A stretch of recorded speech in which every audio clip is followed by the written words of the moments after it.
सादर जय श्री कृष्ण।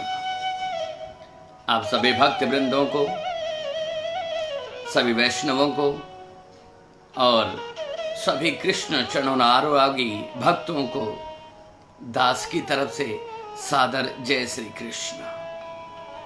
आहा, हे भक्त वृंदों, आज का बड़ा ही अलौकिक भाव है और आज का बड़ा ही अलौकिक दिन भी है, गुरु पूर्णिमा।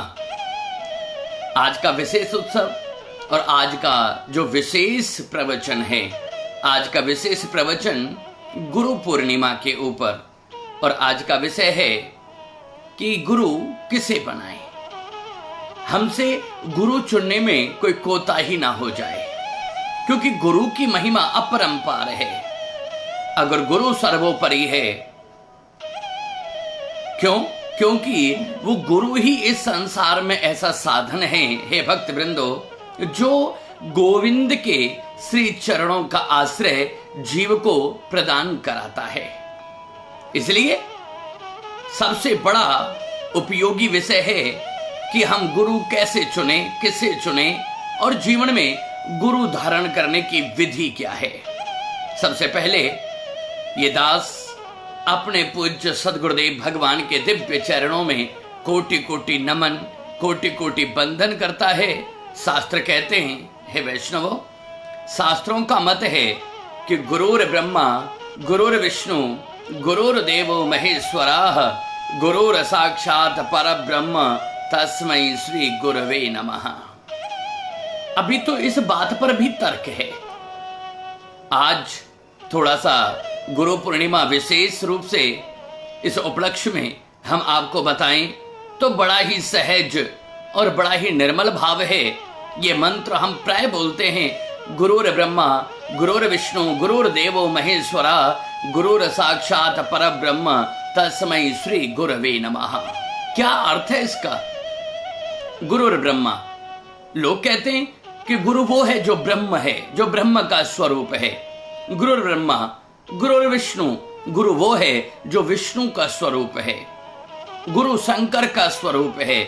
ऐसे अपने गुरुदेव के श्री चरणों में कोटि कोटि नमन और बंदन करते हैं, जबकि हमारे वेद इसका अर्थ कुछ और बताते हैं। ध्यान दीजिएगा, और आज समझने का विषय भी है, क्योंकि आज हम सबकी जीवन में ये बड़ा ही महत्वपूर्ण दिन है, गुरु पर्व, गुरु पूर्णिमा। और आज अगर हम इस मंत्र का अर्थ ना जान पाए तो फिर हम गुरु किसे धारण करें, मार्ग क्या हो, गुरु कैसा हो, गुरु की महिमा और गुरु की परंपरा कैसी हो, हम ये कदापि समझ ना पाएंगे। इसलिए ध्यान देना, गुरुर ब्रह्मा, गुरुर ब्रह्मा का मतलब यहां हुआ वेद के अनुसार कि गुरु वो है जो ब्रह्म को जानता है, जो अपनी ध्यान मुद्रा में बैठकर ब्रह्मा जी को अपने चित्त में, अपने हृदय में धारण करता है। और जिसने ब्रह्मा को धारण कर लिया उसका मन बड़ा निर्मल होना चाहिए। जिसके हृदय में एक बार ब्रह्मा जी आकर के प्रवेश कर गए, फिर मन में कोई अग्नि, कोई इच्छा, कोई अभिलाषा को कोई स्थान नहीं रह जाता। इसलिए गुरु वो है जो ब्रह्मा को जानता है, जो ब्रह्म को जान चुका है, और जो ब्रह्म को जानता है उसी को गुरु बनने का अधिकार है। गुरुर ब्रह्मा गुरुर विष्णु, फिर आता है विष्णु। विष्णु का मतलब हुआ जो साक्षात आदि वक्ता, जो साक्षात आदि शक्ति है, साक्षात विष्णु जो भगवान विष्णु की दिव्य शक्ति का अनुबोधन करता है, दिव्य शक्तियों का ज्ञान रखता है, या जो साक्षात विष्णु की महिमा, विष्णु की परंपरा और विष्णु के भाव को समझता है, वही गुरु बनने का अधिकारी है। गुरुर ब्रह्मा गुरुर विष्णु गुरुर्देवो महेश्वरः। और तीसरा शब्द आया शंकर। शंकर से मतलब है शंकर मृत्यु के देवता हैं, जो आदि मध्य और अंत निर्गुण स्वरूप भगवान शंकर की महिमा और उनकी परंपरा, उनकी विधि और उनके जो नियम है भगवान शंकर के, जो उनको जानता है, परख चुका है, जो अपने जीवन में धारण कर चुका है, वही गुरु बनने का अधिकारी है। हे वैष्णवों, अब तक हमने जो इसकी हिंदी व्याख्या पढ़ी कि गुरु वो है जो ब्रह्मा विष्णु महेश है, नहीं, गुरु वो है जो ब्रह्मा विष्णु महेश को जानता है, जिनका साक्षात्कार कर चुका है, जो परम तत्व को जानता है, वही गुरु है। गुरु साक्षात पर ब्रह्म तस्मै श्री गुरवे नमः। जो पर ब्रह्म को जानता है, जो ब्रह्म का स्वरूप धारण कर चुका है, जिनके मन में किसी भी प्रकार की गिलानी, इच्छा, अभिलाषा, आसक्ति, सांसारिक प्रलोभन जिसके हृदय में है, उसे गुरु बनाने का अधिकार ही नहीं है। गुरु किसे धारण करे? जो पर ब्रह्म को जानता है। और परब्रह्म को जानने वाला हम कैसे पहचाने कि ये परब्रह्म परम तत्व को जानता है, अतः इन्हें हम अपना गुरु धारण करें? ये जानकारी हमें कैसे हो? बड़ा ही अलौकिक भाव है। देखिए, आज की एक विशेष बात यह भी है कि आजकल प्राय संसार के लोग गुरुओं का प्रभाव देखकर उन्हें गुरु धारण करते हैं। गुरु प्रभाव से नहीं बनाए जाते।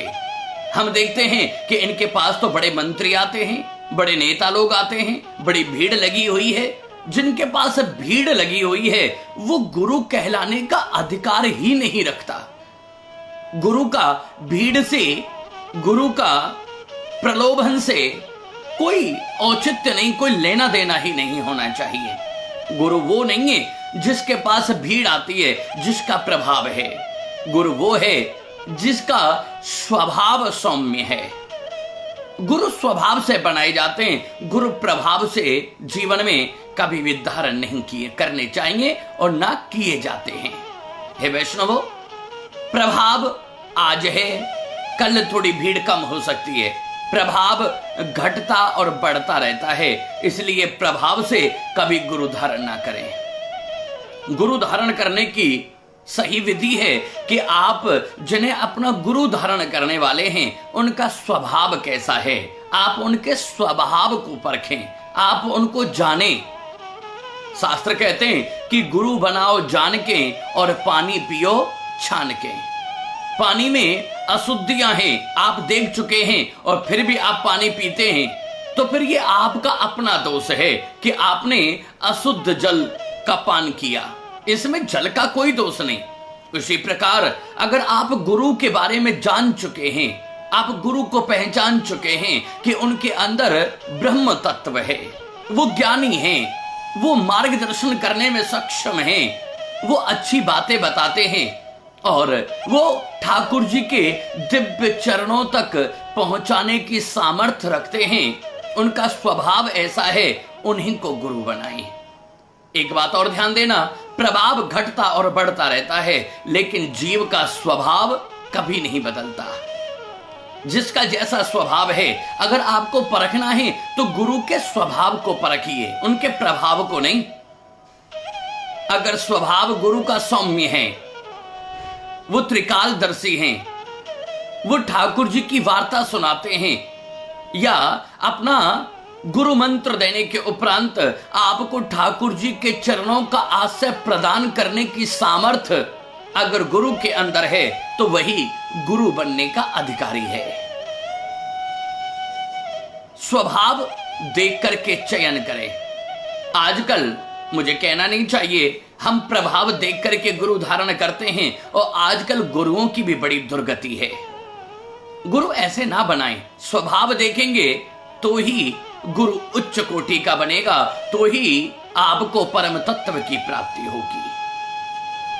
हे वैष्णवों, एक और बात, गुरु की महिमा में बताया कि जब एक बार आप किसी को गुरु धारण कर लें, जीवन में गुरु एक बार ही धारण किए जाते हैं। शास्त्र कहते हैं भक्त भक्त भगवंत गुरु। भक्ति, भगवान के भक्त, भगवंत माने स्वयं भगवान, और गुरु, ये चार जो आपने सुने, भक्ति भक्त भगवंत गुरु, चतुर नाम बपु एक, ये चार नाम अलग अलग हैं, इन चारों का जो मूल सारांश है वो एक ही है। भक्त भक्ति भगवंत गुरु चतुर नाम बपु एक, इनके पद बंधन किए ना सही विघ्न अनेक। गुरु वो है जिनके चरणों में जाकर के और जीव को विश्राम मिल जाए। विश्राम का मतलब जहां पर श्रम चला जाए वही विश्राम है। जहां जाकर के आप अपनी जिंदगी की ऊहापोह, अपने जीवन के प्रश्न, अपने जीवन की अभिलाषा, आसक्तियां, अनुरोध, अपनी प्रार्थनाएं जहां जाकर के पूर्णता को प्राप्त हो जाएं, जहां आप अपनी इच्छाओं को अपने गुरु के चरणों में न्यौछावर कर दें और कहीं किसी दर पर भटकने की आवश्यकता ही आपको ना पड़े, वही गुरु है।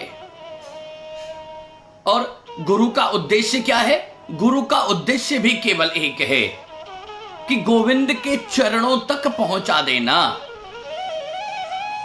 शुक्राचार्य, आप ध्यान दीजिएगा, शुक्राचार्य जी अपने शिष्य महाराज बलि को यज्ञ करवाते हैं स्वर्ग की विजय प्राप्ति के लिए। यज्ञ की तैयारी होती है, उसी समय वामन भगवान द्वार पर आए और भिक्षा मांगी है। लेकिन वो गुरु हैं, शुक्राचार्य समझ गए कि ये तो विष्णु हैं, छलने के लिए मेरे शिष्य को आया है।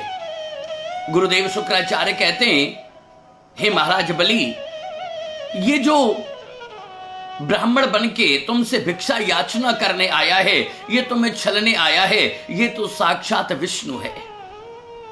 लेकिन धन्य है वो शिष्य। महाराज बलि कहते हैं कि हे गुरुदेव, मैंने आपको गुरु धारण किया, आपसे गुरु दीक्षा ली, और ये आपके चरणों का प्रताप है, ये आपके आशीर्वाद का प्रताप है कि आपके कहे अनुसार ये विष्णु हैं। यह आपका प्रताप है कि विष्णु को मेरे द्वार पर याचना करने के लिए आना पड़ा। और जब गुरु की कृपा के माध्यम से मुझे आज भगवान ही मिल गए, अभी तक तो मैं अपना पता नहीं जानता था, और अब जब उसका पता जाना तो मैं आज अपना ही पता भूल गया।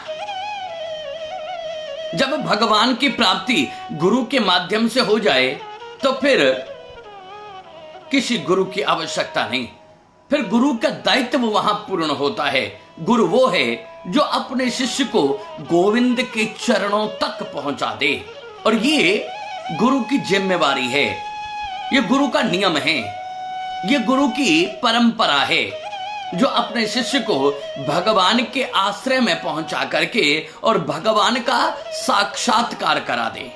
और अगर साक्षात्कार करा दे तो गुरु का गुरु बनना सफल रहा और शिष्य का शिष्य बनना सफल रहा। गुरु धारण करने के बाद भी अगर संसार की आसक्तियों में गुरु और शिष्य दोनों ही डूबे हुए हैं तो दोनों ही नरक के गर्त में पड़ते हैं। गुरु का संसार के प्रलोभन, गुरु का संसार की इच्छा और अभिलाषाओं की पूर्ति कराना यह गुरु का दायित्व नहीं है।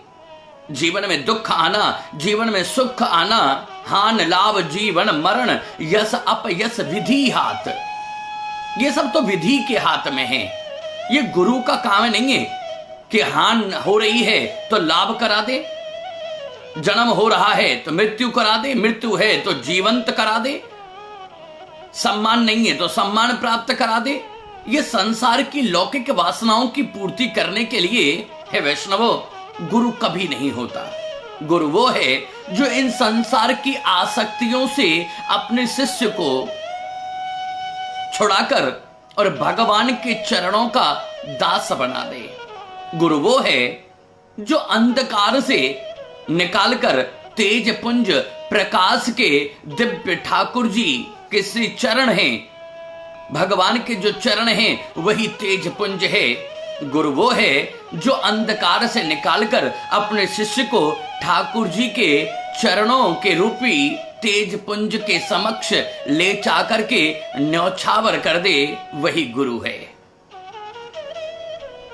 और गुरु चुनने में भी सावधानी होनी चाहिए। आजकल हम गुरु चुनने में असावधानी करते हैं। क्या हम गुरु ऐसा बनाते हैं जिसका बड़ा प्रभाव हो, गुरु उसे बनाते हैं जो महाराज चमत्कारी हो। जो चमत्कार दिखाए वो गुरु कभी नहीं हो सकता। जो आपको मुट्ठी बंद करे और मुट्ठी बंद करके फूंक मारे और मुट्ठी खोले तो आपको राख दिखा दे, राख को मुट्ठी में बंद करे और जब मुट्ठी खोले तो आपको पैसे दिखा दे, आपको जब मुट्ठी खोले तो आलू टमाटर दिखा दे, वो गुरु नहीं। जो संसार की आसक्तियों में आपको भटकाता है वो गुरु बनने का अधिकारी नहीं है। गुरु तो वो है कि अगर आपको मुट्ठी में राख बंद करके और जब मुट्ठी खोले तो आपको उस राख के रूप में और राधा माधव के दर्शन करा दे, वही गुरु है। सांसारिक कामनाओं में, वासनाओं में आपको भटका दे, इसमें आपका क्या लाभ है? आपका लाभ तो तब है जब संसार की आसक्तियों से छुड़ाकर और राधा माधव के चरणों का दास बना दे, आपको चरणों की भक्ति प्रदान करा दे। इसलिए है वैष्णवो, ध्यान देना, गुरु प्रभाव देख करके नहीं बनाए जाते, क्योंकि प्रभावी लोग आज क्या दुर्दशा है ये आप जानते हैं। प्रभाव में छलावा है, प्रभाव में माया है, प्रभाव में मोह है और प्रभाव पतन का कारण बनता है। स्वभाव में कृष्ण है, स्वभाव में शांति है, स्वभाव में समाधि है। और जब समाधि तक जीव पहुंचता है, समाधि में बैठ करके जब इष्ट का ध्यान करता है गुरु कृपा से, तो एक दिन बंसी बजाते हुए श्याम सुंदर का साक्षात्कार हो जाता है वैष्णवों। शास्त्र कहते हैं कि संसारी लोगों को केवल ब्राह्मण को ही गुरु बनाना चाहिए। जो व्यक्ति किसी को भी गुरु बना ले, क्योंकि गुरु बनने का अधिकार केवल ब्राह्मण के पास है। आप ध्यान दीजिएगा, पुरुष सूक्त में लिखा हुआ है, ब्राह्मणस्य मुखम मासीद बाहु राजन्य कृताः। ब्राह्मण की उत्पत्ति ब्रह्मा जी के श्री मुख से हुई है। वो वेद वाणी करते हैं, वो वेदों का मनन चिंतन पाठन पठन करते हैं, इसलिए ब्राह्मण सर्वदा पूजनीय हैं। साधारण संसारी लोगों को केवल ब्राह्मण को ही अपना गुरु बनाना चाहिए। आप समझिए, ब्राह्मण भी जो ज्ञानी हो, जो तेज से युक्त हो, जो ठाकुर जी के चरणों का मंत्र देता हो, जो ठाकुर जी के चरणों की भक्ति प्रदान करता हो। संसारी लोग ब्राह्मण को गुरु बनाएं और ब्राह्मण सन्यासी को गुरु बनाए, सन्यासी अविनाशी को गुरु बनाए और अविनाशी का जो गुरु है वो है साक्षात ब्रजवासी। साधु संतों को, ब्रजवासियों को ही गुरु बनाने का नियम बताया। क्यों? क्योंकि संतों का मत है कि शंकर समाधि में ढूंढते हैं जिसको, उस विश्व के मदारी को गोपियां नचाती हैं। शंकर समाधि में जिसे ढूंढते हैं वो कौन है? साक्षात श्री कृष्ण एव ही। भगवान शंकर भी जिसे समाधि में ध्यान लगाते हैं वो कृष्ण हैं और कृष्ण ब्रजवासी हैं।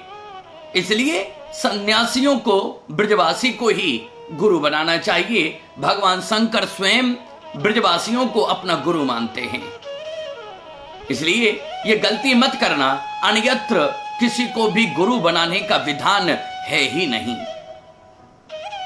ब्राह्मण तत्व, ब्रह्म तत्व, ब्रह्म को जानने वाला और ठाकुर जी की आस्था जिसके हृदय में विद्यमान है, ऐसे ब्राह्मण को गुरु बनाने से जीव परम पद और मुक्ति को पाता है। आप समझिएगा, गुरु कौन है, गुरु कैसा हो?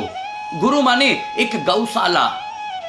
गुरु गौशाला का स्वरूप है और गौशाला में बहुत सारे गौएं रहती हैं और ग्वाला आवाज लगाता है गौओं को, तो गौएं एक निर्धारित आवाज को समझती हैं और उनको पता है कि अब टहलने का समय हो गया, तो खिरक से निकल जाती हैं। जब ग्वाला दोबारा से आवाज लगाता है तो गुरु वहीं उस ग्वाले की आज्ञा के अनुसार वह गाय वहीं आकर के रुकती है जहां प्रतिदिन गाय को आकर के भोजन या चारा जहां मिलता है, बस उसी प्रकार और गौओं का एक निश्चित खूटा होता है।